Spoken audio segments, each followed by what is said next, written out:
My dear students, welcome. Here I am Prasenjit. নমস্কাৰ তোমালোকক ইংৰাজী পাঠলৈ স্বাগতম জনাইছোঁ। আজি এই ভিডিঅ'টোত beginners English 2 class 2 lesson 6 village life page নং 84 ৰ পৰা 86 লৈকে আলোচনা কৰা হৈছে। মৰমৰ ছাত্ৰ-ছাত্ৰীসকল, আজি আহা তোমালোকৰ ইংৰাজী পাঠ্যপুথিৰ লেসন 6 আমি পঢ়ো আৰু জানিবলৈ যত্ন কৰো। Look at the picture. এই ছবিটো তোমালোকে চোৱাচোন ভালদৰে। কি কি দেখিছা বাৰু? গছ-গছনি দেখিছা হা নাই? ইয়াত ঘৰ দেখিছা, কিছু ধান লগাইছা হা নাই? ইয়াত গৰুৰ গাড়ী হা নাই? তোমালোকে ভালদৰে চাবাচোন কি কি দেখিছে ইয়াত। এইটো আলিবাট হা নাই? ভিলেজ লাইফ, তাৰমানে তোমালোকে ছবিটো ভালদৰে দেখিছা। গছ-গছনি আছে হা নাই? ইয়াত কি আছে? মাছ ধৰিছে হা নাই? গৰুটোৱে পানী খাইছে হা নাই? তাৰমানে এই ছবিবিলাক চাই তোমালোকে কি মনলৈ ধাৰণা আহিলে বাৰু? এইটো এটা গাঁৱৰ ছবি হা নাই? মৰমৰ ছাত্ৰ-ছাত্ৰীসকল, তোমালোকে যদি গাঁৱত থাকা এনেকা পৰিৱেশ দেখিছে, আৰু যদি চহৰত থাকা গাঁৱলৈ গ'লে এনেকা পৰিৱেশ তোমালোকে দেখিব পাবা। ইয়াত দেখিছা নাও। মৰমৰ ছাত্ৰ-ছাত্ৰীসকল, তোমালোকে ছবিটো ভালদৰে চোৱাচোন বাৰু। কি দেখিছে বাৰু? এইখন এখন গাঁৱৰ ছবি নহয়নে বাৰু? ইয়াত দেখিছোঁ খেতিয়কবিলাকে পথাৰত কাম কৰি আছে, আৰু গাঁওখনত দুটা আলিবাট আছে, এটা ঠেক এটা বহল। ঠেক বাটটোৱে বিদ্যালয়লৈ যাব পাৰি, আৰু বহল বাটটোৱে চহৰলৈ যাব পৰা ৰাস্তা। আমি ছবিখনত দেখিছোঁ গাঁওখনৰ মাজেৰে এটা নৈ বৈ গৈছে, ডাঙৰ নৈ। আৰু গাঁওখনত এটা কি আছে? পুখুৰী আছে।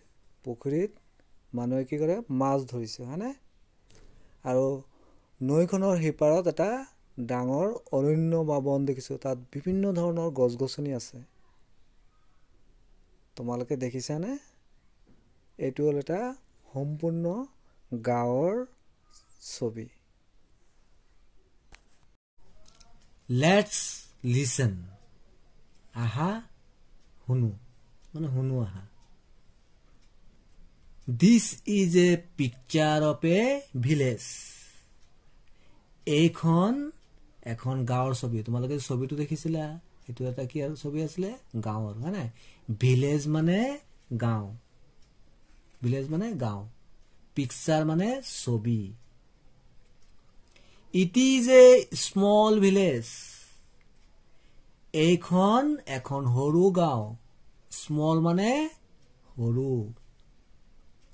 The name of the village is Rangpur. গাঁওখনৰ নাম Rangpur. A big river flows by the village. তাৰমানে গাঁওখনৰ কাষেৰে এখন ডাঙৰ নদী বৈ গৈছে। ৰিভাৰ মানে নদী। There are paddy fields on the bank of the river. তাৰমানে নদীখনৰ পাৰত কি আছে? খেতি পথাৰ আছে। পেডি ফিল্ডছ, খেতি পথাৰ, ধাননি পথাৰ হয় নাই? Farmers work there. খেতিয়কসকলে তাত কাম কৰে। ফাৰ্মাৰ্ছ মানে খেতিয়কসকল। ফাৰ্মাৰ্ছৰ আন এটা নাম হয় কাল্টিভেটৰ্ছ বুলিও কওঁ। There is a big pond in the village. তাৰমানে গাঁওখনত এটা ডাঙৰ কি আছে? পুখুৰী আছে। পণ্ড মানে পুখুৰী, POND, পণ্ড মানে পুখুৰী।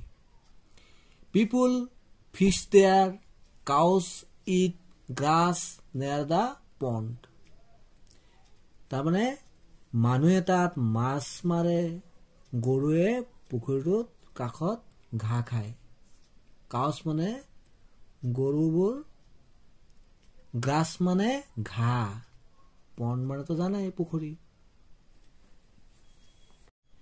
The village has a school, গাঁওখনত এখন বিদ্যালয় আছে। স্কুল মানে বিদ্যালয়। The village has two routes, গাঁওখনত দুটা আলিবাট আছে। ৰুটছ আছে, ৰুটছ মানে বাট, ৰাস্তা। The wide road goes to the town, বহল পথটোৱেও চহৰলৈ গৈছে।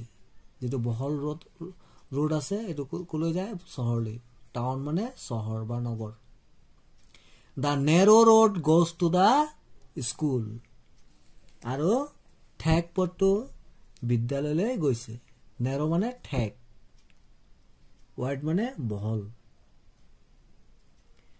There is a forest on the other side of the river, তাৰমানে নদীখনৰ আনটো পাৰত এখন কি আছে? অৰণ্য আছে। ফৰেষ্ট মানে অৰণ্য, বন, জংগল। It is between Rangpur and the town, আৰু এইখন ৰংপুৰ আৰু চহৰখনৰ মাজত আছে। বিটুইন মানে মাজত।